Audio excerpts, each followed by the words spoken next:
Hello guys, welcome back to our channel box office studio. So కల్కి movie box office collections ఎంతవరకు వచ్చాయి, 24 రోజుల్లో ఎన్ని కలెక్షన్స్ వచ్చాయి అనేది మనమైతే డీటెయిల్గా మాట్లాడుకుందాము. సో లాస్ట్ 20 డేస్ వీడియో 20 రోజుల్లో 1113 కోట్లు అయితే కల్కి మూవీకి అయితే ఉన్నాయి. మరి ఈ 4 రోజుల్లో ఎన్ని వచ్చాయనేది మనం అట్లా మాట్లాడుకుందాము. సో 21st డే 21 రోజు చూసుకుంటే 9 కోట్లు అయితే వచ్చాయి. సో 1122 కోట్లు అయితే అప్పటికైతే ఉన్నాయి. 22వ రోజు చూసుకుంటే 8 కోట్లు అయితే వచ్చాయి. 1130 కోట్లు అయితే ఉన్నాయి. 23వ రోజు చూసుకుంటే 6 కోట్లు అయితే వచ్చాయి. సో 1136 కోట్లు అయితే ఉన్నాయి. ఇక సాటర్డే బెస్ట్, ఇదైతే చాలా చాలా స్పెషల్ డే. సాటర్డే మంచి వీకెండ్. సో 10 కోట్లు అయితే వచ్చాయి. ఇది మామూలు విషయం కాదు. 10 కోట్లు అనేది అది నెక్స్ట్ లెవెల్.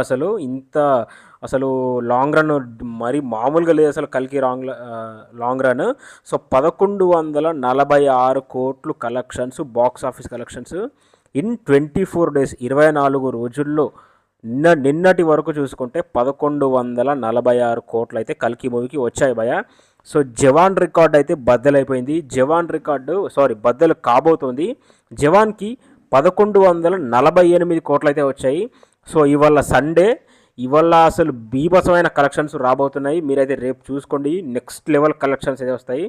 సో రేపటితో Jawan, Shahrukh Khan Jawan lifetime collections break చేయబోతుంది మన కల్కి movie. Already Pathaan record break అయింది, 1050 కోట్లు. అది ఆల్రెడీ చాలా డేస్ క్రితం అయితే బ్రేక్ అయింది. ఇప్పుడు జవాన్ రికార్డ్స్ని బ్రేక్ చేయడానికి రెడీ అవుతుంది కల్కి మూవీ. నెక్స్ట్ KGF 2, ఇక ఆ తర్వాత RRR. ఇక నెక్స్ట్ మనది టాప్ 2 ప్లేస్లో మన సినిమా కల్కి ఉంటుంది బాహుబలి తర్వాత.